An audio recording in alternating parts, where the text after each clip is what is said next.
야, 걔 아빠가 작전사령부 준장이래. 근데 실수는 걔가 했잖아. 박윤재, 척추 나갔다며? 이래도 조용한 거 보면 뒷배가 다 해주나 봐. 실수는 제가 했습니다. 하지만 숨기고 싶진 않습니다. 아버지는 제복을 벗었고 딸은 다시 조종간을 잡았습니다.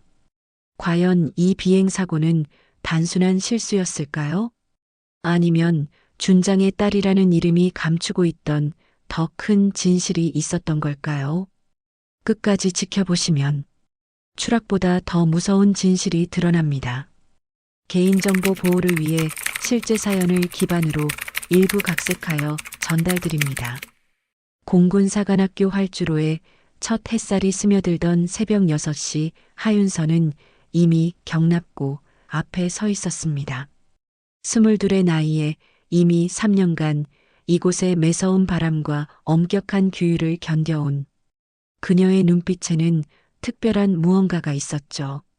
바로 하인철 준장의 딸이라는 무게였습니다. 며칠 전까지만 해도 생도식당 벽에 걸린 텔레비전에서는 아버지의 모습이 나오곤 했어요. 공군 작전사령부 하인철 준장, 차세대 전투기 도입 계획 발표라는 뉴스 자막과 함께 말이요. 그때마다 식당 앞 모든 시선이 윤서에게 향했고 그녀는 밥을 삼키기가 힘들었습니다. 하윤서 후보생, 오늘도 일찍 나왔네. 교관 김대위의 목소리에 윤서는 곧게 허리를 펴며 경례했습니다. 하지만 김대위의 시선 너머로 보이는 동기들의 표정은 여전히 미묘했어요. 어떤 이는 부러움을, 어떤 이는 경계심을 드러냈습니다. 훈련장으로 향하는 길, 동기 박윤재가 다가왔어요. 윤서야, 오늘 모의 비행 파트너 나랑 하는 거 맞지? 응, 잘 부탁해. 윤서의 대답은 간결했지만 그 속에는 깊은 부담감이 숨어 있었습니다. 아버지 하인철 준장이 작전사령부 비행단장이라는 사실은 이곳에서 비밀이 아니었거든요. 오전 브리핑실에서 훈련 스케줄을 확인하며 윤서는 문득 어제 아버지와 나눈 대화를 떠올렸습니다. 아빠가 여기 있다고 해서 내가 특별 대우 받는 건 아니야. 오히려 더 엄격하게 봐야 한다고 생각해. 하인철 준장의 말은 차갑기까지 했죠. 공개적으로는 거리두기를 하지만 그것이 오히려 윤서를 더 힘들게 만들었습니다. 점심시간 생도식당에서 같은 분대원들과 앉아 식사를 하던 윤서에게 한 선배가 다가왔어요. 하우보생, 요즘 어떤 기분이야? 아버지 준장님이 우리 비행단 시찰 온다는 소문 들었는데 그 순간 주변이 조용해졌습니다. 모든 시선이 윤서에게 집중되었죠. 그녀는 젓가락을 내려놓고 침착하게 대답했어요. 저도 다른 생도들과 똑같이 훈련받을 뿐입니다. 실력으로만 평가받고 싶어요. 마지막 말에는 간절함이 배어 있었습니다. 하지만 주변의 반응은 여전히 어색했죠. 누군가 작게 웃으며 말했어요. 실력이야 당연히 좋지. 근데 그게 다일까? 오후 4시 항공역학 이론 수업이 끝나고 윤서는 혼자 도서관으로 향했어요. 조용한 열람실 구석자리에 앉아 비행 매뉴얼을 펼쳤지만 머릿속에는 온통 다른 생각들만 맴돌았습니다. 스마트폰을 확인하다 아버지가 출연한 국정감사 영상 클립을 봤습니다. 공군의 전력 증강과 연구개발에 최선을 다하겠습니다라고 말하는 아버지의 모습을 보며 윤서는 복잡한 감정에 휩싸였어요. 자랑스러우면서도 부담스러웠습니다. 정말 실력으로만 평가받을 수 있을까? 아니면 평생 하인철 준장의 딸로만 기억될까? 저녁 무렵 기숙사로 돌아가던 윤서는 복도에서 우연히 들린 대화에 발걸음을 멈췄습니다. 하윤서 때문에 우리 분대 전체가 주목받는 것 같아. 맞아, 준장님 딸이라니. 뭔가 부담스럽지 않아? 실력은 확실히 좋던데. 근데 그게 실력인지 배경인지 구분이 안 되잖아. 솔직히 말해봐. 우리 중에 아버지가 일스타인 사람 또 있어? 가슴이 조여왔지만 윤서는 그냥 지나쳤습니다. 방에 들어가 침대에 앉아 거울을 바라봤어요. 거울 속 자신에게 말했습니다. 나는 하윤서야. 하인철 준장의 딸이 아니라 그냥 하윤서. 그날 밤 윤서는 일기장을 꺼내 적었습니다. 내일은 야간모의 비행 훈련이다. 박윤재와 파트너를 이뤄 복잡한 기동을 연습해야 한다. 이번만큼은 완벽하게 해내고 싶다. 아버지의 이름이 아닌 나 자신의 실력을 증명하고 싶다. 모든 의심과 시선을 잠재우고 싶다. 하지만 운명은 때로 가장 준비된 순간에 가장 큰 시험을 던져놓았습니다. 윤서는 아직 모르고 있었어요. 내일 밤 벌어질 일이 자신과 아버지의 인생을 송두리째 바꿀 거라는 사실을 말이죠. 다음 날 오후 7시 야간 비행 훈련을 위한 최종 브리핑이 시작되었습니다. 윤서는 평소보다 더 꼼꼼히 체크리스트를 확인했어요. 오늘만큼은 완벽하게 해내야 한다는 다짐을 가슴에 품고 있었거든요. 오늘 훈련 과목은 야간 편대 비행과 근접 기동입니다. 특히 고도 변경 시 동료기와의 거리 유지에 주의하세요. 교관의 설명이 끝나자 박윤재가 윤서에게 다가왔습니다. 긴장되지 않아? 야간 훈련은 항상 까다로워. 괜찮아. 우리 잘할 수 있을 거야. 저녁 9시 드디어 이륙 시간이 되었습니다. 윤서는 조종석에 앉아 계기판을 다시 한번 점검했어요. 헤드셋 너머로 관제탑의 목소리가 들려왔습니다. 훈련기 알파1, 이륙허가, 윈드 030, 팔로트, 알파1, 이륙허가 수신, 윈드 030, 팔로트, 활주로 끝에서 가속하며 하늘로 오르는 순간 윤서는 잠시 모든 걱정을 잊었습니다. 이곳이 바로 자신이 꿈꿔온 자리였어요. 아버지의 그림자가 아닌 자신만의 날개로 나는 순간 말이죠. 알파2 고도 3000피트로 상승 후 자선에 실시할게. 박윤재의 목소리가 무전기를 통해 들려왔습니다. 윤서는 응답하며 기체를 조작하기 시작했어요. 모든 것이 계획대로 진행되는 듯 했습니다. 그런데 바로 그때였어요. 고도 변경 중 윤서의 손이 미끄러지면서 조종관이 예상보다 크게 움직였습니다. 순간적인 조작 미스였죠. 기체가 갑자기 우측으로 기울어지며 박윤재의 훈련기 쪽으로 향했어요. 알파1, 거리 유지. 박윤재의 다급한 목소리가 헤드셋을 통해 울려 퍼졌습니다. 윤서는 황급히 기체를 바로잡으려 했지만 이미 두 기체는 위험할 정도로 가까워진 상태였어요. 회피 기동 실시. 관제탑에 긴급 지시가 떨어졌지만 박윤재의 기체는 윤서의 기체를 피하려다 급작스러운 기동을 하게 되었습니다. 그 과정에서 엔진에 무리가 가면서 기체가 불안정해졌어요. 메이데이, 메이데이, 알파2, 엔진 출력 이상. 박윤재의 절규에 가까운 목소리가 들려왔습니다. 윤서는 그 순간 자신이 무엇을 했는지 깨달았어요. 가슴이 얼어붙는 것 같았습니다. 알파2, 즉시 비상 착륙 절차 실시하세요. 관제탑의 지시에 따라 박윤재는 필사적으로 기체를 조종했지만 착륙 과정에서 충격이 너무 컸습니다. 구급차와 소방차가 활주로로 달려가는 모습을 보며 윤서는 온몸이 떨렸어요. 착륙 후 곧바로 병원으로 이송된 박윤재. 의료진의 진단 결과는 척추 압박골절이었습니다.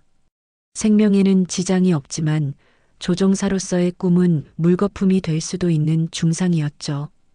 그날 밤 사고 조사를 위해 소집된 윤서는 조사관들 앞에 섰습니다. 하지만 놀랍게도 훈련 교관들과 상급자들은 사건을 축소하려는 분위기였어요. 기상 조건이 좋지 않았다. 야간 훈련의 한계 상황이었다. 그런 말들이 오가는 가운데 윤서는 입술을 꽉 깨물고 있었습니다. 자신의 실수를 인정하고 책임을 지고 싶었지만 주변의 분위기는 그런 방향이 아니었거든요. 사고 다음 날부터 공군사관학교는 어수선한 분위기에 휩싸였습니다. 박윤재의 부상 소식은 빠르게 퍼져나갔고 윤서는 하루 종일 주변 사람들의 시선을 받아야 했어요. 하지만 정작 공식적인 발표는 없었습니다. 기상 악화로 인한 훈련기 경착륙 사고라는 간단한 공지만 게시판에 붙어 있을 뿐이었죠. 윤서는 견딜 수 없었습니다. 이틀째 되는 날 오후 그녀는 훈련 교관실을 찾아갔어요. 교관님, 저는 제가 한 실수를 정확히 보고하고 싶습니다. 하우보생, 이미 조사는 끝났네. 기상 조건이 나빴고 야간 훈련의 특성상 발생할 수 있는 상황이었어. 하지만 제가 조종간을 잘못 조작한 게 원인입니다. 그걸 숨기면 안 돼요. 교관의 표정이 굳어졌습니다. 하우보생, 언제부터 신참이 상급자에게 훈수를 두나? 그 주 금요일 모든 게 바뀌었습니다. 오전 10시경 군사경찰대 수사관들이 학교에 들이닥쳤어요. 익명의 제보가 있었다는 것이었죠. 제보자는 사고 당시의 무전교신 내용과 함께 구체적인 상황을 설명했다고 했습니다. 훈련기 블랙박스 영상을 회수하겠습니다. 수사관의 말에 교관들의 얼굴이 일순간 굳어졌어요. 윤서는 가슴이 뛰었습니다. 드디어 진실이 밝혀질 수 있겠다는 안도감과 동시에 두려움이 밀려왔거든요. 점심시간 생도식당은 웅성거림으로 가득했습니다. 들었어? 군사경찰이 왔다며? 사고조사 다시 한다던데? 하윤서 때문에 이런 일이 생긴 거 아니야? 마지막 말을 한 생도를 다른 동기가 제지했습니다. 야, 아직 확실한 것도 없는데 함부로 말하지 마. 오후 2시 윤서는 수사관들과 면담을 가졌습니다. 작은 회의실에서 2명의 수사관이 그녀를 마주하고 앉았어요. 하윤서 후보생, 당시 상황을 자세히 설명해 주세요. 윤서는 처음으로 자신의 실수를 완전히 털어놓을 수 있었습니다.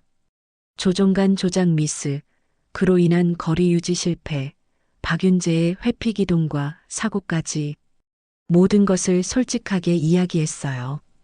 왜 처음 조사 때는 이런 내용이 나오지 않았나요?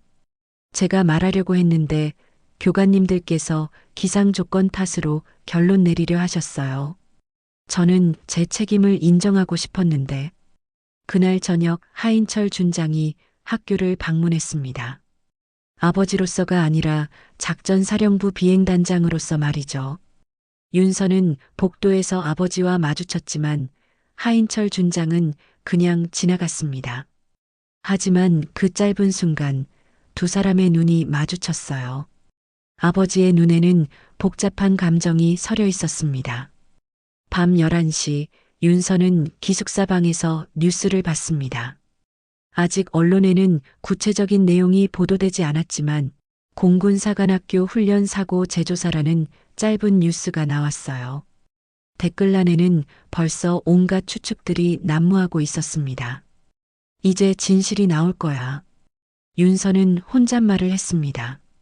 하지만 동시에 불안했어요. 진실이 밝혀진다는 것은 자신의 실수가 공개된다는 뜻이었고 그것은 아버지에게도 큰 부담이 될 터였거든요. 윤서는 그날 밤 잠들지 못했습니다. 창밖으로 보이는 활주로의 불빛을 바라보며 앞으로 벌어질 일들을 생각했어요. 군사경찰의 재조사가 시작된 지 사흘째 하인철 준장은 자신의 집무실에서 조사보고서를 검토하고 있었습니다. 블랙박스 영상은 명확했어요. 윤서의 조종간 조작 실수, 그로 인한 접근, 박윤재의 급작스러운 회피 기동까지 모든 것이 고스란히 기록되어 있었습니다. 그날 오후 하인철 준장은 처음으로 아버지로서 윤서를 만나기로 했습니다. 학교 인근의 작은 카페에서 만난 부녀는 한동안 말이 없었어요. 아빠, 윤서가 먼저 입을 열었습니다. 하인철 준장은 커피잔을 내려놓으며 딸을 바라봤어요. 진실을 말해서 고맙다. 하지만 왜 처음부터 그러지 않았니? 처음에는 말하려고 했어요. 근데 교관님들이 다른 방향으로 결론 내리려 하셨고 아빠한테 피해가 갈까봐 무서웠어요. 하인철 준장의 표정이 복잡해졌습니다. 딸을 보는 아버지의 마음과 공군 지휘관으로서의 책임감 사이에서 갈등하고 있었거든요. 윤서야, 내가 실수했다면 그에 대한 책임을 져야 해. 그게 군인의 길이고 내가 선택한 길이야. 알아요. 저도 책임지고 싶어요. 숨지 않을래요. 제대로 된 처벌을 받겠어요. 그 말을 듣는 하인철의 마음은 찢어지는 듯 했습니다. 딸이 옳은 일을 하려 한다는 자랑스러움과 동시에 그로 인해 딸의 미래가 흔들릴 수도 있다는 걱정이 교차했어요. 하지만 아빠 한 가지만은 약속해 주세요. 뭐를 말이냐? 이번 일로 아빠가 흔들리시면 안 돼요. 제가 저지른 일인데 아빠까지 책임질 이유는 없잖아요. 하인철 준장은 쓴웃음을 지었습니다. 내 아빠가 비행단장인 이상 이 일은 나와도 무관하지 않아. 특히 내부에서 은폐를 시도했다는 의혹까지 제기되고 있는 상황에서는 다음 날 윤서는 공식적으로 수사관들과 마지막 면담을 가졌습니다. 이번에는 학교 최고위 간부들도 참석했어요. 하윤서 후보생, 귀하의 진술이 사실이라면 상당한 징계가 예상됩니다. 그래도 증언을 번복할 생각은 없나요? 윤서는 망설임 없이 대답했습니다. 제가 한 실수입니다. 책임지겠어요. 바로 그 시간 하인철 준장은 상급 부대에서 긴급 회의를 하고 있었어요. 하 준장, 이번 사건이 언론에 크게 노출되면 공군 전체의 이미지에 타격이 있을 수 있습니다. 특히 내부 은폐 의혹까지 제기되고 있어서 준장님 딸이라는 점도 민감한 사안이고요. 회의 후 집으로 돌아온 하인철 준장은 거실 소파에 앉아 깊은 생각에 잠겼습니다. 윤서는 자신의 방에서 나와 아버지 옆에 앉았어요. 아빠, 전 괜찮아요. 제가 선택한 길이에요. 하지만 너의 조종사 꿈은 어떻게 하니? 그것도 제가 감수해야 할 몫이죠. 대신 한 가지만 약속해요. 이번 일을 계기로 학교의 여군 후보생 제도가 더 투명하고 공정해졌으면 좋겠어요. 하인철 준장은 딸의 어깨에 손을 올렸습니다. 너는 정말 강한 아이구나. 하지만 아빠도 책임져야 할 몫이 있어. 지휘관으로서 말이야. 그날 밤 하인철 준장은 자신의 서재에서 2장의 서류를 준비했습니다. 하나는 윤서의 징계에 관한 검토서, 다른 하나는 자신의 사직서였어요. 일주일 후 폭탄 같은 소식이 터졌습니다.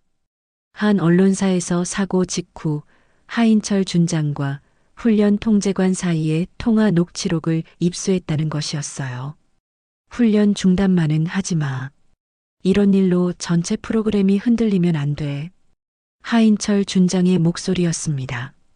사고 발생 2시간 후 그가 훈련 통제관에게 했던 말이었죠.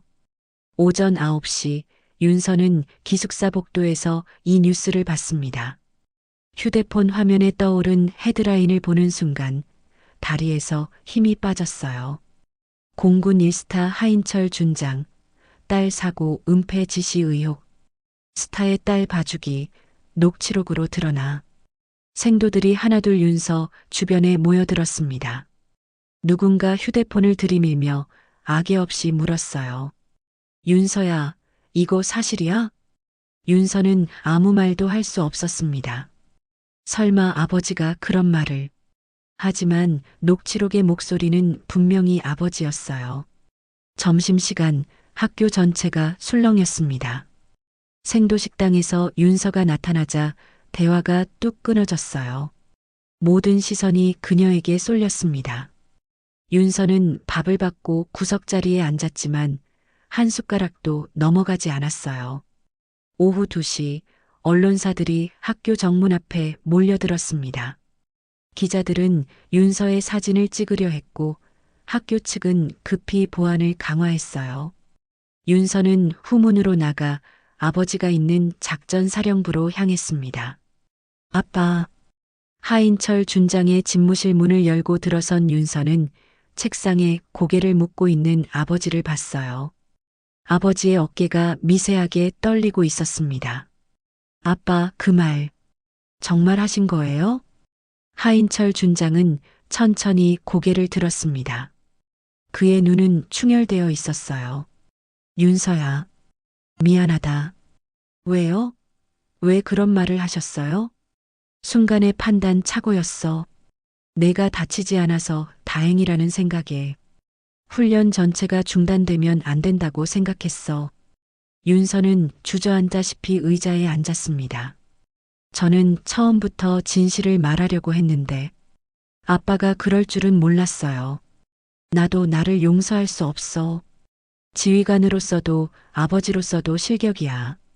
그날 저녁 윤서는 급히 기자회견을 열었습니다.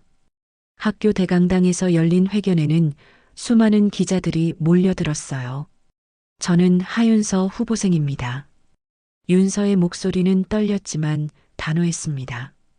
이번 사고는 전적으로 제 실수입니다. 저는 처음부터 이 사실을 인정하고 책임지고자 했습니다. 그렇다면 은폐 의혹은 어떻게 설명하시겠습니까? 한 기자가 날카롭게 물었어요. 그것은 제가 원한 것이 아닙니다. 저는 공정한 조사와 투명한 처리를 원합니다. 제가 저지른 실수에 대해서는 어떤 징계든 받아들이겠습니다. 아버지 준장관은 이야기해 보셨나요? 개인적인 대화 내용은 밝힐 수 없지만 저는 이번 일이 공정하게 처리되기를 바라며 그것이 공군의 명예를 지키는 길이라고 생각합니다. 회견이 끝난 후 윤서는 기숙사로 돌아가는 길에 박윤재의 병실을 찾았습니다. 여전히 침대에 누워있는 그에게 깊이 고개 숙여 사과했어요. 윤재야, 정말 미안해. 박윤재는 힘없이 웃으며 말했습니다. 윤서야, 내 잘못만은 아니야. 우리 모두 실수할 수 있는 거잖아. 기자회견 다음 날 상황은 더욱 복잡해졌습니다. 공군 본부에서는 긴급 대책회의가 열렸고 하인철 준장은 호출을 받았어요. 회의실에는 공군 참모총장을 비롯한 고위 간부들이 자리하고 있었습니다. 하 준장, 이번 사건의 파장이 예상보다 큽니다. 참모총장의 목소리는 무거웠어요. 언론에서는 군 내부의 특혜 의혹을 제기하고 있고 국정감사에서도 이 문제가 다뤄질 예정입니다. 딸의 징계 문제를 어떻게 처리할 생각입니까? 다른 간부가 물었습니다. 하인철 준장은 잠시 침묵했어요. 공정하게 처리해야 합니다.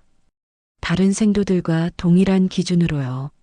하지만 준장님이 관련된 사안이다 보니 이해관계 상충 문제가 있습니다. 그래서 결정했습니다. 참모총장이 서류를 건네며 말했어요. 윤서 후보생의 징계는 준장님께 일임하겠습니다. 아버지이자 지휘관으로서 가장 적절한 판단을 내려주시기 바랍니다. 하인철 준장은 그 말을 듣고 가슴이 무너지는 듯 했습니다. 딸의 미래를 자신이 결정해야 한다니 이보다 잔혹한 시험이 또 있을까요? 집으로 돌아온 하인철 준장의 손에는 2장의 문서가 있었습니다. 하나는 윤서의 징계에 관한 결재서, 또 하나는 며칠 전부터 준비해온 자신의 사직서였어요. 그날 밤 하인철 준장은 서재에서 혼자 앉아 있었습니다. 책상 위에 놓인 2장의 서류를 번갈아 바라보며 깊은 고민에 잠겼어요. 벽에 걸린 가족사진 속에서 어린 윤서가 웃고 있었습니다.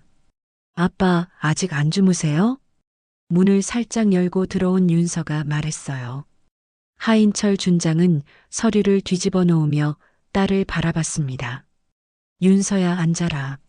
아빠, 결정 내리셨어요? 윤서의 목소리는 담담했습니다. 이미 각오를 한 듯 보였어요. 윤서야, 아빠가 미안하다. 내가 처음부터 옳은 길을 가려고 했는데 아빠가 그걸 막은 셈이 됐구나. 아빠 탓이 아니에요. 저는 제가 한 일에 대해 책임질 각오가 되어 있어요. 윤서는 아버지의 손을 잡았습니다. 대신 한 가지만 약속해 주세요. 이번 일로 아빠가 너무 자책하지 마세요. 하인철 준장은 딸의 손을 꽉 잡았어요. 그 순간 마음의 결정이 섰습니다. 윤서야, 아빠는 내가 자랑스럽다. 잘못을 숨기지 않고 떳떳하게 책임지려는 내 모습이 말이야. 다음 날 새벽 하인철 준장은 일찍 일어나 2장의 서류에 도장을 찍었습니다. 윤서의 징계 결재서에는 중징계 권고라고 적었고 자신의 사직서에는 당일 날짜를 기입했어요. 오전 8시 공군사관학교에 도착한 하인철 준장은 먼저 윤서를 만났습니다. 아빠, 내 징계는 피할 수 없다. 하지만 이것이 내 인생의 끝은 아니야. 다시 일어설 수 있는 기회는 반드시 올 거다. 윤서는 고개를 끄덕였어요.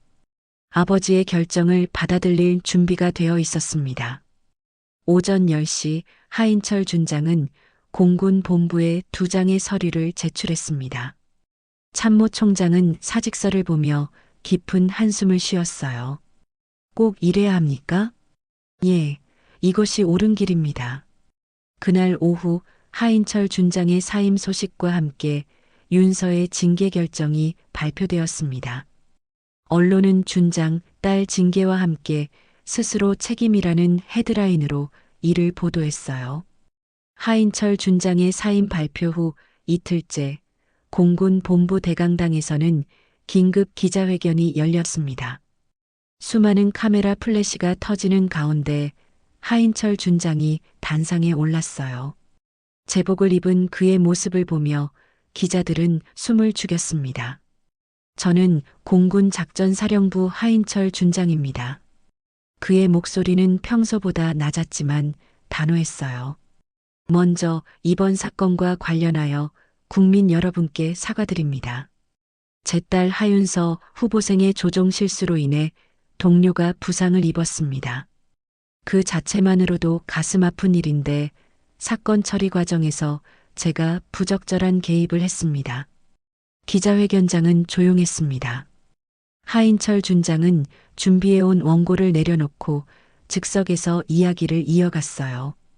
그 아이는 처음부터 자신의 잘못을 인정하고 책임지려 했습니다.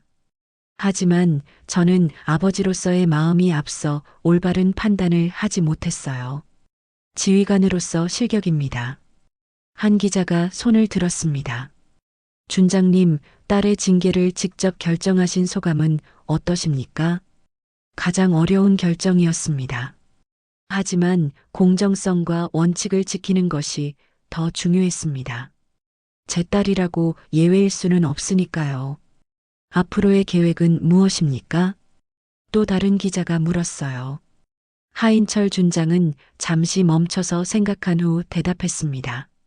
제가 마지막으로 할 수 있는 일이 있다면 공군 내 여성 후보생 제도를 개선하는 것입니다. 투명하고 공정한 시스템을 만들어 후배들이 성별이나 배경에 관계없이 실력으로만 평가받을 수 있도록 하겠습니다. 구체적으로 어떤 방안을 생각하고 계십니까? 여성 후보생 제도 개선 태스크포스 창설을 제안했습니다. 교육과정, 평가 시스템, 상담제도 등을 전면 재검토할 예정입니다. 기자회견이 끝난 후 하인철 준장은 자신의 집무실로 마지막으로 돌아갔어요. 30년간 몸담았던 공군에서의 마지막 날이었습니다. 책상 위에 놓인 사진들을 하나씩 정리하며 그는 깊은 감회에 젖었어요. 그때 노크 소리가 들렸습니다. 문을 열자 윤서가 서 있었어요. 아버지의 제복 차림을 보며 윤서의 눈에 눈물이 맺혔습니다. 아빠, 정말 죄송해요. 무슨 소리야?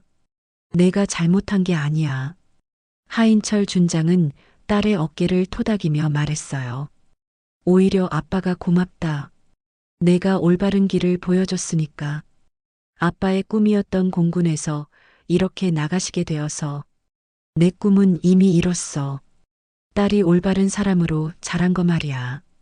오후 5시 하인철 준장은 제복을 벗었습니다. 옷걸이에 걸린 제복을 바라보며 마지막 인사를 했어요. 30년간의 군 생활이 끝나는 순간이었습니다. 현관에서 기다리고 있던 윤서와 함께 집으로 향하는 차 안에서 하인철은 창밖을 바라보며 말했습니다. 윤서야, 이제 우리 둘 다 새로운 시작이구나. 네, 아빠. 전 다시 도전할 거예요. 언젠가는 정말 실력으로 인정받는 조종사가 될게요. 그날 저녁 뉴스에서는 하인철 준장의 기자회견 내용이 상세히 보도되었고 여성 후보생 제도 개선에 대한 각계의 관심이 쏠렸습니다. 댓글창에는 그의 용기 있는 결단을 지지하는 목소리들이 이어졌어요. 하인철은 제복을 벗었지만 그의 마지막 결단은 더 큰 변화의 시작이었습니다. 반년이 지났습니다. 공군 사관학교에는 하인철 준장이 제안한 여성 후보생 제도 개선 태스크포스가 실제로 만들어져 활발하게 활동하고 있었어요. 투명한 평가 시스템과 상담 제도가 새롭게 도입되었습니다. 윤서는 징계에 따라 퇴교 처분을 받았지만 교육병으로 전환되어 다시 도전할 기회를 얻었어요. 새로운 프로그램의 첫 번째 수혜자가 된 것이죠. 하윤서, 오늘 뭐에 훈련 준비됐나? 교관의 목소리에 윤서는 환하게 웃으며 대답했습니다. 네, 준비되었습니다. 이제 그녀는 다른 여군 후보생들과 함께 상담 교관 자격 과정을 이수하고 있었어요. 자신과 같은 어려움을 겪는 후배들을 도우며 동시에 조종사의 꿈을 다시 키우고 있었습니다. 언니, 어떻게 그 어려운 시간을 견뎌내셨어요? 한 후배가 물었어요. 윤서는 잠시 생각한 후 대답했습니다. 포기하지 않았기 때문이에요. 실수했다고 해서 모든 게 끝나는 건 아니니까요. 오후 3시 윤서는 시뮬레이터실에서 박윤재를 만났습니다. 그는 재활을 마치고 비행교관으로 복귀 준비를 하고 있었어요. 윤재야, 다리는 어때? 많이 좋아졌어. 오히려 너는 어때? 힘들지 않아? 힘들지만 후회하지 않아. 이제 더 단단해진 것 같아. 두 사람은 서로를 보며 미소 지었습니다. 그 사고가 있었기에 더욱 소중한 인연이 되었죠. 저녁 무렵 윤서는 박윤재와 함께 시뮬레이터에 앉았어요. 마침내 다시 조종석에 앉는 순간이었습니다. 화면에 뜬 가상의 하늘을 바라보며 윤서는 깊은 숨을 들이쉬었어요. 무서우면 언제든 그만해도 돼. 박윤재가 옆에서 격려했습니다. 하지만 윤서는 고개를 저었어요. 아니야, 할 수 있어. 조종관을 잡는 순간 그동안의 모든 기억이 스쳐 지나갔습니다. 그날의 사고, 아버지의 고뇌, 자신의 징계, 그리고 다시 시작하기까지의 모든 과정 말이에요. 시뮬레이터가 작동하자 화면 속에서 한 대의 훈련기가 활주로를 달리기 시작했습니다. 윤서는 조심스럽게 기체를 조종하며 하늘로 올라갔어요. 이번에는 실수하지 않았습니다. 잘하고 있어. 박윤재의 목소리가 들려왔고 윤서는 환하게 웃었습니다. 시뮬레이터 교육이 끝난 후 윤서는 혼자 경납고에 앉아 실제 훈련기를 바라봤어요. 언젠가 저 기체를 직접 조종할 수 있는 날이 올 거라는 확신이 들었습니다. 휴대폰으로 아버지에게 메시지를 보냈어요. 아빠, 오늘 시뮬레이터 훈련 잘 마쳤어요. 이제 정말 다시 시작하는 것 같아요. 곧 답장이 왔습니다. 자랑스럽다, 윤서야. 아빠도 새로운 일을 시작했어. 항공 안전 컨설팅 회사 말이야. 우리 부녀가 함께 하늘을 더 안전하게 만들어보자. 석양이 지는 활주로를 바라보며 윤서는 혼잣말을 했습니다. 추락보다 무서운 건 다시 날 수 없다고 믿는 거였어요. 그녀의 눈에는 다시 꿈이 살아났습니다. 이번에는 더 단단하고 성숙한 꿈이었어요. 실수를 통해 배우고 책임을 지며 다시 일어서는 법을 안 조종사가 되겠다는 꿈 말이죠. 하늘은 여전히 그곳에 있었고 비행은 계속될 것이었습니다. 사람은 누구나 실수할 수 있습니다. 하지만 그 실수를 외면하지 않고 마주본 사람만이 진짜 하늘을 다시 날 자격이 있다는 걸 이 부녀는 온몸으로 증명해 보였습니다. 그리고 지금도 하늘은 그들을 기다리고 있습니다. 한편의 이야기 그리고 여러분의 마음속에 남을 여운 사는 게 사연이더라 다음 이야기로 돌아오겠습니다.